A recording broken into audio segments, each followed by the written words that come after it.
తల్లి లేకపోతే జననం లేదు, గమనం లేదు.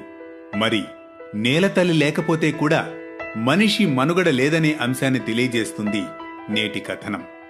జననీ జన్మభూమిశ్చ స్వర్గాదపి గరీయసి అంటే జన్మనిచ్చిన తల్లి, జన్మభూమి రెండూ స్వర్గం కంటే గొప్పవని అర్థం. అమ్మ కని పెంచేదే కాదు, కనిపించే ప్రత్యక్ష దైవం. పెదవే పలికిన మాటల్లోనే తీయని మాటే అమ్మా, కదిలే దేవత అమ్మా, కంటికి వెలుగమ్మా, తనలో మమతే కలిపి పెడుతుంది ముద్దగా, తనలాలి పాటలోని సరిగమ పంచుతుంది ప్రేమ మధురి. అమ్మ రుణం ఎన్ని జన్మలెత్తినా తీర్చుకోలేనిదంటారు. అమృతం ఆయుష్ పోస్తుందో లేదో తెలియదు కానీ అమ్మ మాత్రం తన ఆయుష్ని సైతం బిడ్డకే అందిస్తుంది. ప్రసవ సమయంలో నరకాన్ని అనుభవించినా తన బిడ్డ క్షేమం కోసమే పరితపిస్తుంది. కంటిపాపలా కాపాడుకుంటుంది. పిల్లలే లోకంగా జీవిస్తుంది ఆ తల్లి. అందరినీ కనే శక్తి అమ్మ ఒక్కతే, అవతార పురుషుడైనావో అమ్మకు కొడుకే. ఆమె మనకందించే ప్రేమలో కొంచెం ఆమెకు తిరిగిచ్చినా చాలు, ఆ తల్లి గుండె సంతోషంతో నిండిపోతుంది. అందుకు చిన్న పలకరింపు, ఓదార్పు చాలు పరవశించిపోతుంది. అందుకే అమ్మను పూజించు, భార్యను ప్రేమించు, సోదరుని దీవించు, మొత్తానికి స్త్రీమూర్తిని గౌరవించు అంటాయి వేదాలు.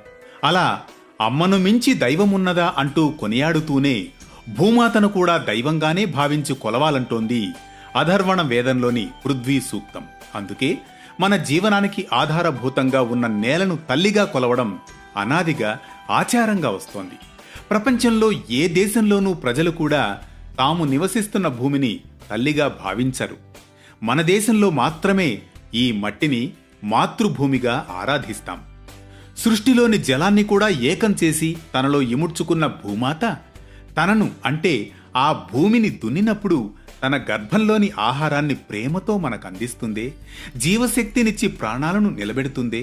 అదే మాతృభూమి గొప్పతనం. నీ తల్లి మోసేది నవమాసాలేరా, ఈ తల్లి మోయాలి కడవరకురా.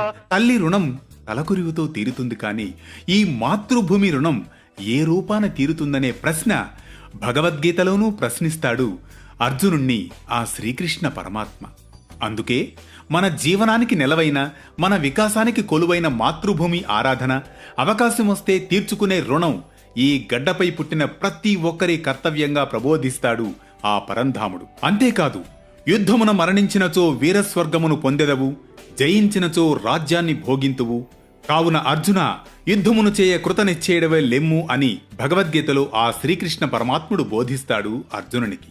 ఇదే కోవలోనే దేశంలో యుద్ధ వాతావరణం నెలకొన్న ఈ సమయంలో ఆ అర్జునుని అంశగా వెలుగొందే నేటి అభినవ అర్జునులైన మన భరత వీర సైనికులను మన మాతృభూమి రక్షణ కోసం, దేశంలోని సమస్త ప్రజలను కాపాడడం కోసం యుద్ధరంగానికి పంపుతున్న మాతృమూర్తులందరూ కూడా పుణ్యాత్ములే, వీరమాతలే. అందుకే మాతృ దినోత్సవం జరుపుకుంటున్న సందర్భంగా దేశంలోని తల్లులందరికీ ముకుళిత హస్తాలతో చేతులు జోడించి ప్రణామాలర్పిస్తూ మాతృ దినోత్సవ శుభాకాంక్షలు అందజేస్తోంది వేటూ న్యూస్.